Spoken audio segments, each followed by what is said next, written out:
Good evening, everyone, and welcome. This is Twist Gaming, where you get to play board games with us. We're coming to you live here from our mobile studio in Reno right now, bringing you our first impression session of our Spotlight stream, where tonight we had the pleasure of showing off The Refuge, Terror from the Deep by B&B Game Studio. But first up, who are we? I'm Matt. I'm Josh.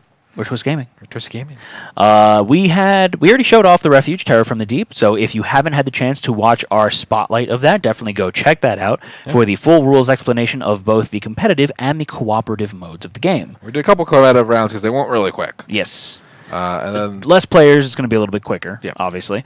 So jumping right into things, Josh, what kind of game is The Refuge, Terror from the Deep? I don't even know the right way to describe. It's you were trying to get yourself from one end of the board to the other, right? And there's monsters and stuff, tentacles trying to stop you. Yeah, the Kraken and his tentacles. Each space you land on gives you a different ability, different action to perform. Yeah. So, and you're going to draw cards to try to mitigate what happens. Right. On top of that, there's individual player powers that we all have for our characters. And when we get into the cooperative side, there is a semi-storyline with milestones that must be completed in a specific order in order to achieve victory. All right. So first up, we talk about our favorite aspects of the game. So I'm going to bounce this one over to you first, Josh. Yeah. What things really jumped out at you, besides the tentacles? The tentacles did jump out at me. So we played the original Refuge. Oh, it's been a while. It's been a while. Like 2 years, I guess, since we played it. So if you want to watch that spotlight, you can. It's a blast from the past, though. Blast from the past. So I like the comboing of cards you can do. Yeah. There was that one turn where I just kind of went and ran halfway across the map, but you still beat me, sadly. Barely, but you still beat me. But very different strategies on that one. So I thought that was interesting the way that it played out, because I very much went for a sprint in that one. You waited and collected a bunch of cards, and you almost caught up. Yeah. And I mean, you basically did catch up. It was still very close at the end. So the game lends itself to various strategies. Yeah, it's very different. It's a very easy game to teach. It's a very good intro game. Right. It's a good gateway. It's a very good gateway game. So I can't. So that's one of the things. The other thing is the miniatures are gorgeous, beautiful. They're just absolutely. I love the fact that there's several different sculpts for the tentacles. I like the actual Kraken mini is really ugly in a good way. Yeah, no, he's cool. And then the individual diver minis. I love the fact that we got unique sculpts for the divers. They weren't just different colors of the same sculpt. Super different, super detailed. So big ups to that one. That was really cool.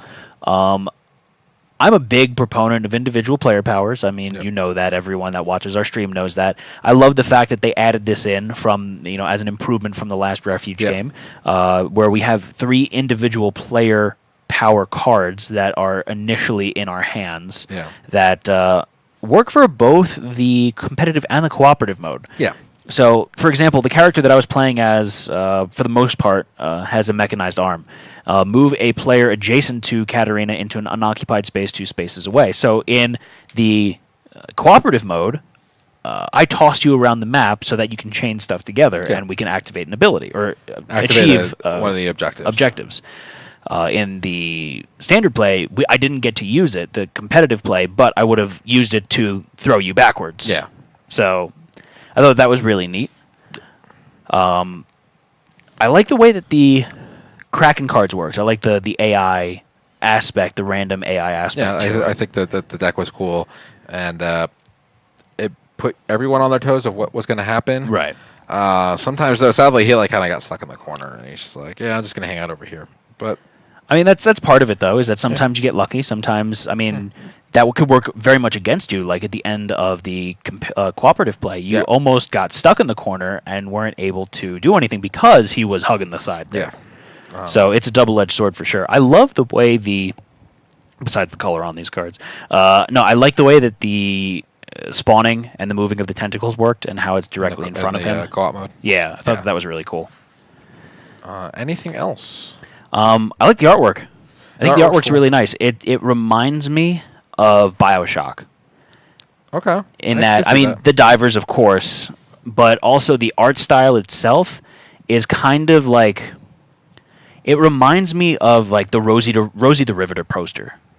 You know what I mean? I forget what that, like, I don't know what the exact style is, but like the old-timey American, I'm going to say propaganda posters, but those kind of things, like the Uncle Sam, I want you. Yeah, no, it definitely has that kind of old schoolish vibe, but like it's modern and really nice still. Right. I think the board's really pretty too. Granted, this is a prototype version of the board. We will be getting a dual-sided board for both co-op and competitive modes. But the only difference is really like it's going to have spots where you put the decks. Right. And it's just kind of some UI. Little cleaner UI for each side. So, I mean, I think it looks pretty. I love the color scheme to it. And I think the presence is great. The way that the tentacles look with the Kraken. I think just a big props to that. Yeah. Anything else you want to talk about, Josh? I think we hit most of the points. Oh, I'm sorry. I like the objective cards. The objective cards are cool. I like how they kind of have a little bit of a... They're supposed to have a little bit of story, like, as you complete each one, about what you're trying to do. So, for example, for this one, we developed an escape plan. We found the secret cargo in the ship, which allowed us to propel ourselves forward and escape and to safety. Yeah, and so, like, to make a note, like, there's, like, I don't know final components of the game. Right. There was, like, 3 of each level cards, and we randomly chose from the set of blue cards. Right, which are the easiest ones. Which are the easiest ones, but still, that's 9 different objective cards that will be randomly dealt out that will change up how you play, and there's going to be, looks like there's going to be 3 different difficulties. Right, easy, medium, which is hard. really cool.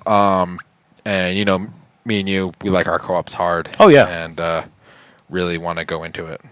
All right, so then jumping into the constructive criticisms portion of the game, this is where we talk about if we had the opportunity to tweak the game in some way to our liking, what would we do? And again, I'm going to toss this one to you, Josh. I don't know if there's much...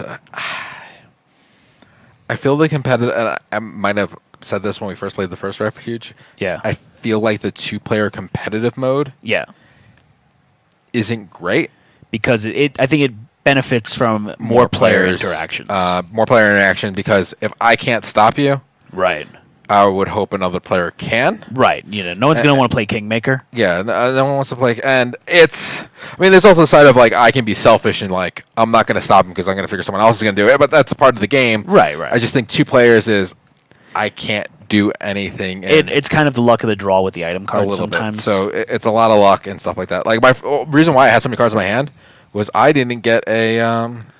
Decryptor. Yep. I just had a bunch of no decryptors. And then the one decryptor I had, I was like, you know what? I'm going to use this on my blind box because I'm all the way in the back of the map, and Matt's almost at the end. Yep. Doesn't even help me right now. To be honest, I didn't have a decryptor until near the very end. Yeah. So that's part of the bluffing. Yeah, it's part of the bluff and all that. So I find it a little... And the unique abilities... we barely use them in the competitive. Very true. Yeah. And I don't know if that's just because we did 2 players, and I think more players, the more hectic the board is, the more you can use these actions. No, and absolutely. I think it's going to do that. Especially like with my mechanized arm ability, we kind of purposely stayed a little bit away from each other. Yeah.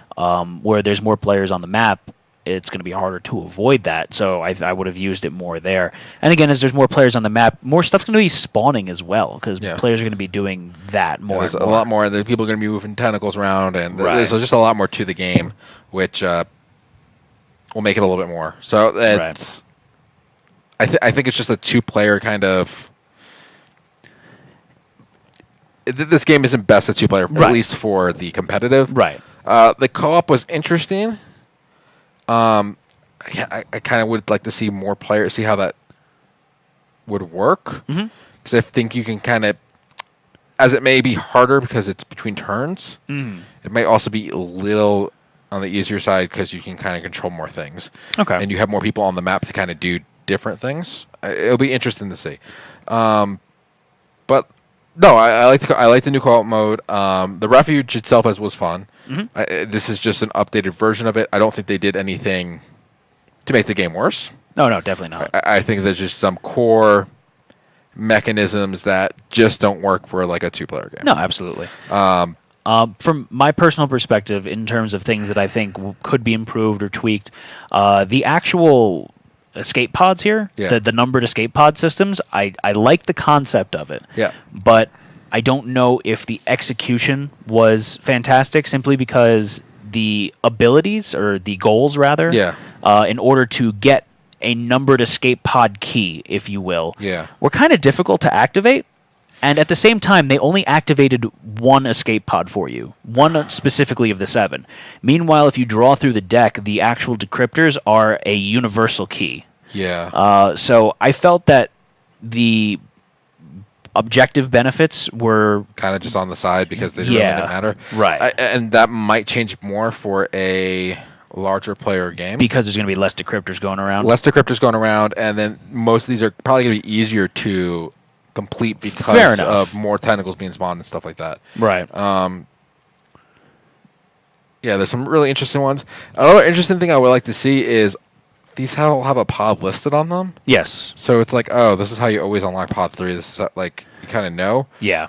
If it was, there's a second set of tokens, and you flip over the card and you put a random token from it. And then that way kind of randomizes it a little more. Might be nice. Yeah. But again, like, this is interesting how it works, but with the other cards in the deck, it makes it less valuable. Less valuable. Yeah. And I might even, like I say, in a 2-player game, you take out the decryptors from the deck. That would make it really interesting. Or the decryptors only work with the lock boxes. Yeah. Or something like that. The last constructive criticism.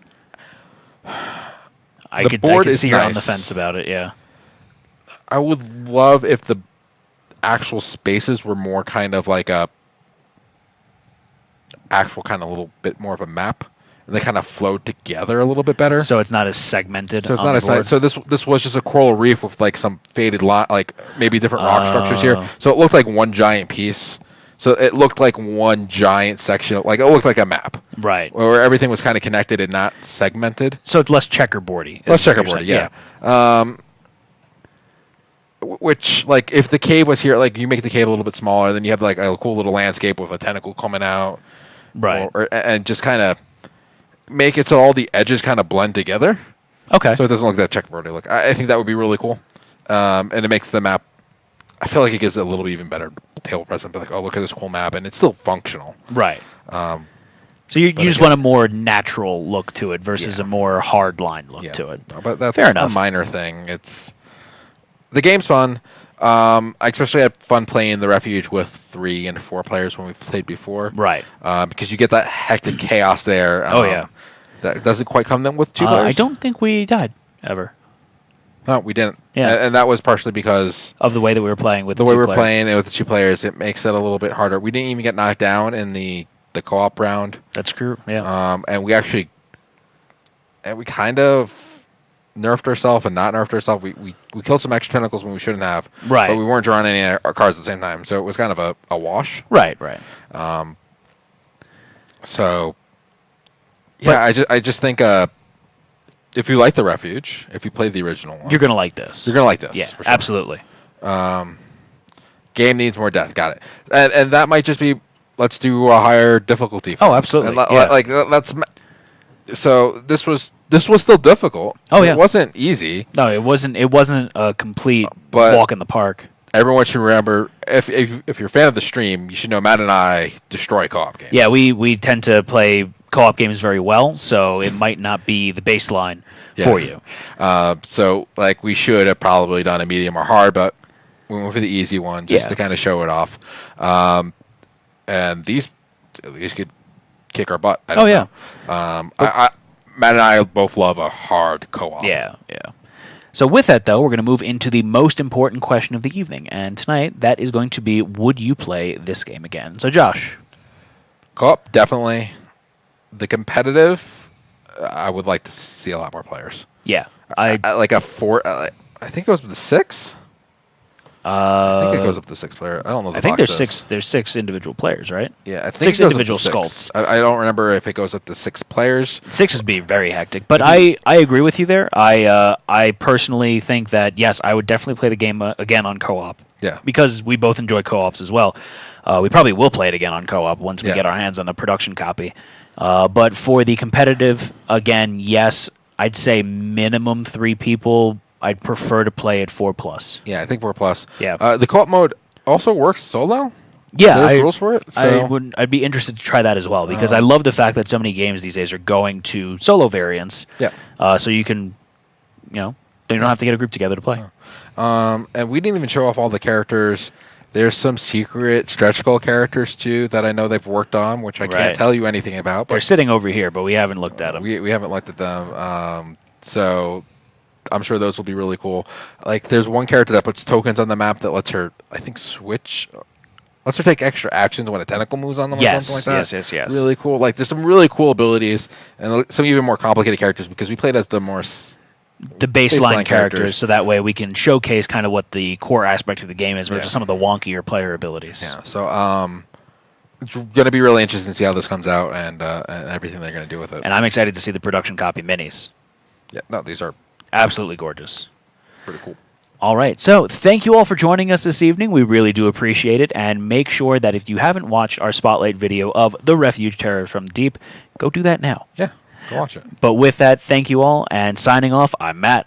I'm Josh. Have a good one, everyone. Good night.